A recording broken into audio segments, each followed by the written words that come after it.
Can you believe what some of these YouTube experts are saying? I'm hearing YouTube experts out there saying that apartments make more money than houses. And that's not true. One of the number one reasons why you're able to make a lot of money versus a little bit of money is how much you actually charge per night. And in an apartment, right, assuming it's like a 1-bedroom apartment or even a 2-bedroom, you're going to be maxed at maybe 4, 5, 6 people if it just has one restroom. But if you have a 5, 6, 7-bedroom house with 3 or 4 bathrooms and you can host 8 to 16 people, obviously you can charge a lot more on the nightly rate with houses. So here's my philosophy to this bad advice that some of these YouTubers, can't say their names, are saying.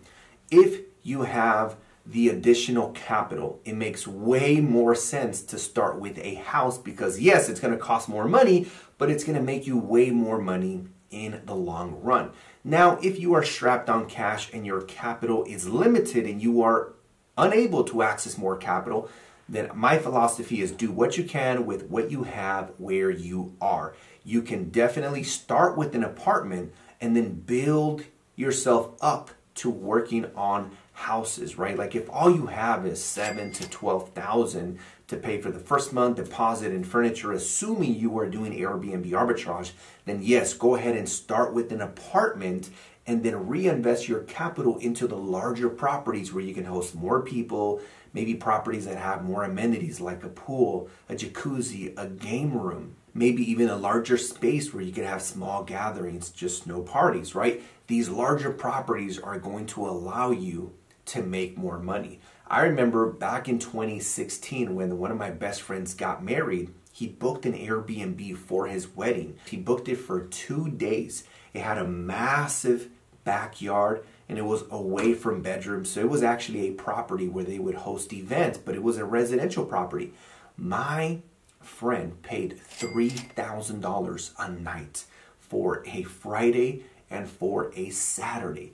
Imagine if all they did was book those 8 days in the weekends, right? As far as Fridays and Saturdays, that's 8 times 3,000. You're looking at $24,000 a month, okay?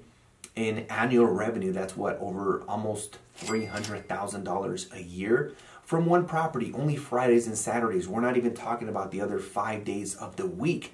And why? Because they were able to host larger groups of people. So again, I don't know why these YouTubers are saying that apartments make more money because that couldn't be further from the truth. Now, the second thing is I see a lot of these YouTubers talking about you should just operate and manage your own Airbnbs because you're going to make more money.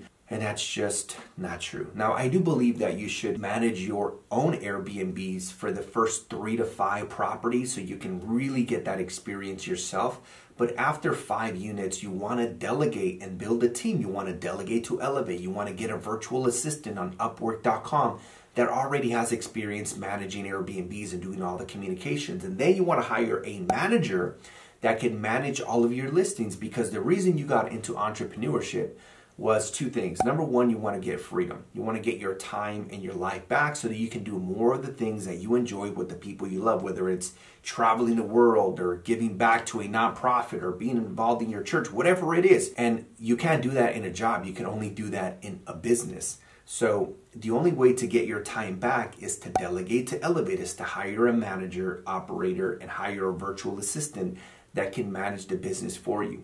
So again, I don't think this is great advice from these, YouTubers, these gurus who are telling you that you should just manage everything yourself and keep more money, because that is an employee mindset of trading time for money. And just like Rich Dad says, right, this is a limiting belief that solopreneurs have. And that limiting belief is, if I want it done right, I have to do it myself. But here's the thing, when you want to go from 5 Airbnbs to 10 to 15 and beyond, it's going to be very difficult for you to do everything yourself. You want to delegate, hire that manager, hire that VA, and while they give you all these hours back, guess what? You can now go and acquire and launch more units and then hand them off to your manager and then go and repeat the process. By the way, if you guys are enjoying this video, make sure you guys subscribe and turn on the notifications if you haven't already. The third and final thing is, these YouTubers are saying that owning real estate is better than subleasing. Duh, no one is arguing that, right? Owning real estate is way more valuable than arbitrage. But let me tell you why arbitrage is the way to begin, and then how you can get into the ownership side. But arbitrage first.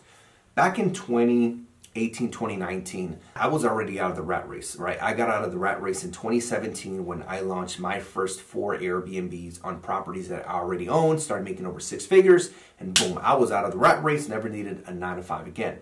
The challenge was my wife was still working 8 to 16-hour shifts in a federal job, and she didn't have a choice because it was federal. She was like about to be off in 15 minutes, and her boss would say, hey, you got to stay for another 8 hours, and there was nothing she could do about it, and if she didn't, they could fire her.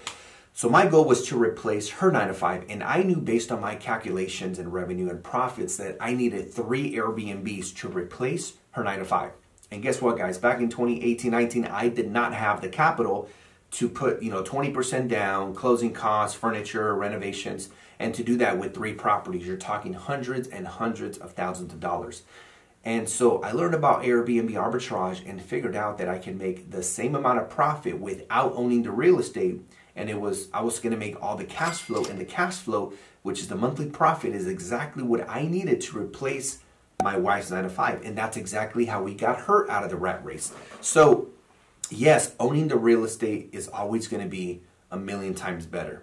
But when you are not in a position to go and buy 3 properties to replace your 9 to 5, Airbnb arbitrage is the way to go. Airbnb arbitrage is the most effective way to replace your 9 to 5 and to become financially free and to get out of the rat race. Once you do that, then yes, you should start buying the real estate, because then there is something called cost segregation or accelerated depreciation. And that means you can accelerate the depreciation on the physical building and ultimately make your Airbnb income tax free.